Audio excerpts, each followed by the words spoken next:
E quando a gente fala desses perfis, né, de investidores, conservador, moderado ou dinâmico, arrojado, né, a gente faz sempre a pergunta, mas em quais produtos nós devemos investir? Então, eu fiz aqui um gráfico para mostrar para você, né, um pouco sobre a divisão, né, dos produtos de investimento de acordo com cada um dos perfis dos clientes. É claro, não existe uma fórmula mágica ou perfeita, mas uma boa sugestão para você poder ter um rendimento acima da média do mercado e, principalmente, um rendimento acima da inflação, que nós chamamos de ganho real, né, é diversificando o seu dinheiro, diversificando o seu portfólio.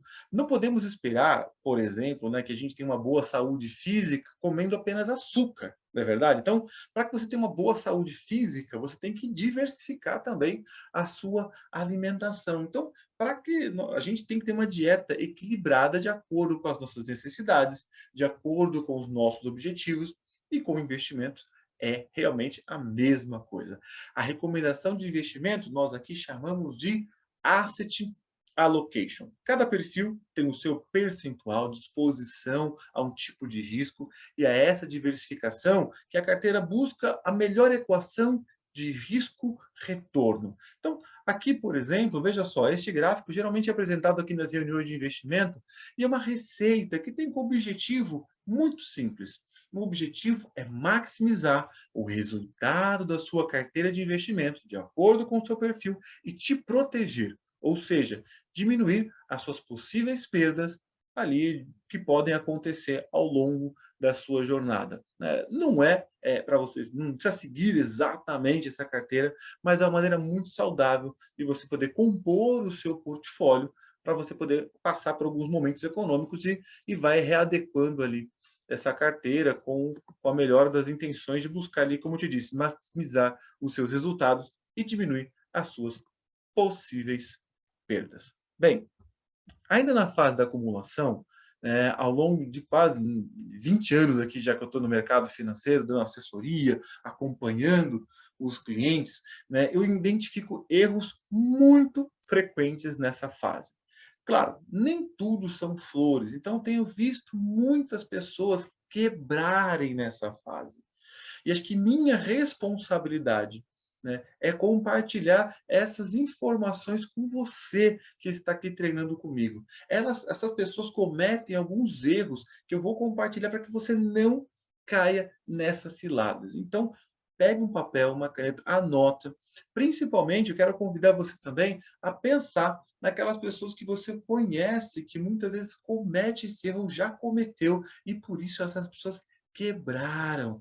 Nessa fase, a gente tem pelo menos aqui que eu possa contar 4 erros que são muito comuns. Então, vamos lá, um a um, que eu vou compartilhar com você a minha percepção. Eu quero que você também anote, né, as suas, né, as suas percepções sobre esses erros e verifica se faz sentido para você ou não. Então, primeiro erro: juntei dinheiro e agora eu vou usar.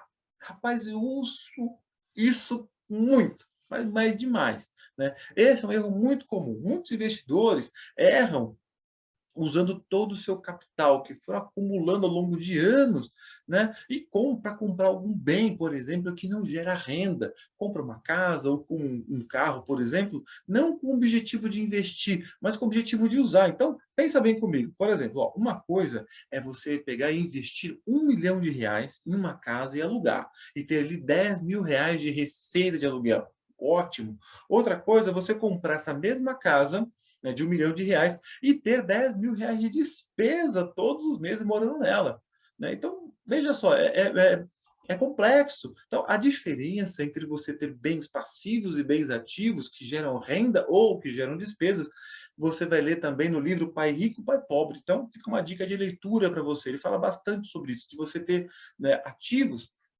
que te geram receita, né? E com maior renda, o investidor também deve buscar maneiras de melhor multiplicar o seu patrimônio, mantendo suas economias e reinvestindo os lucros, né?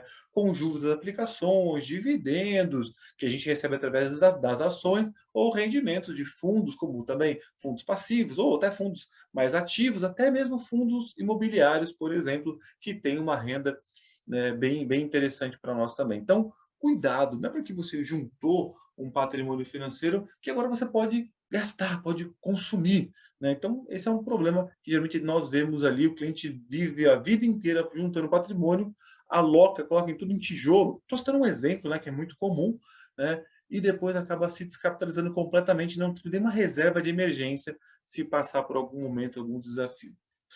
Segundo erro: "Ah, quando eu me aposentar, eu vou gastar menos". Meu Deus do céu, este é um grande erro que eu ouço bastante. Algumas pessoas falam: "Rafa, quando eu me aposentar, eu vou ter menos despesa". Será? Entenda uma coisa, quando você se aposentar ou quando você, né, buscar uma fase, que é a fase do consumo, né, ou você se aposenta por decisão ou por força maior, né, como a falta da saúde, o seu padrão de vida tende a se manter o mesmo.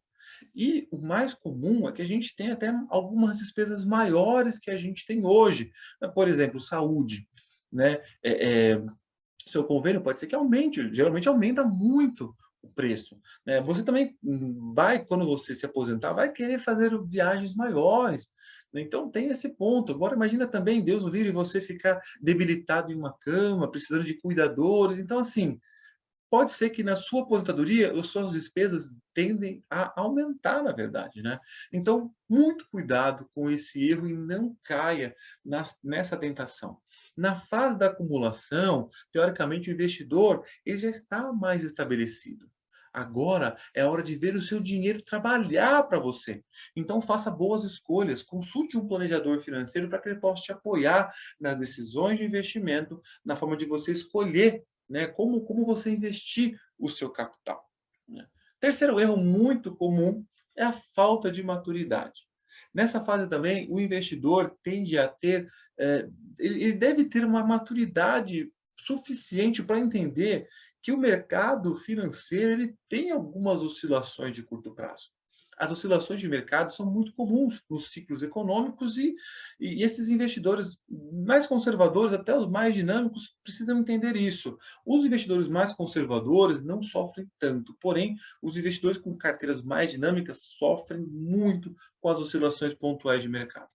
Infelizmente, é muito comum ver investidores que sempre fazem a mesma coisa, têm um padrão muito errado e por isso não acumulam, não conseguem crescer o seu capital. Sabe por quê? Se liga nessa dica que eu vou dar para você e assim, é um cuidado que você precisa ter.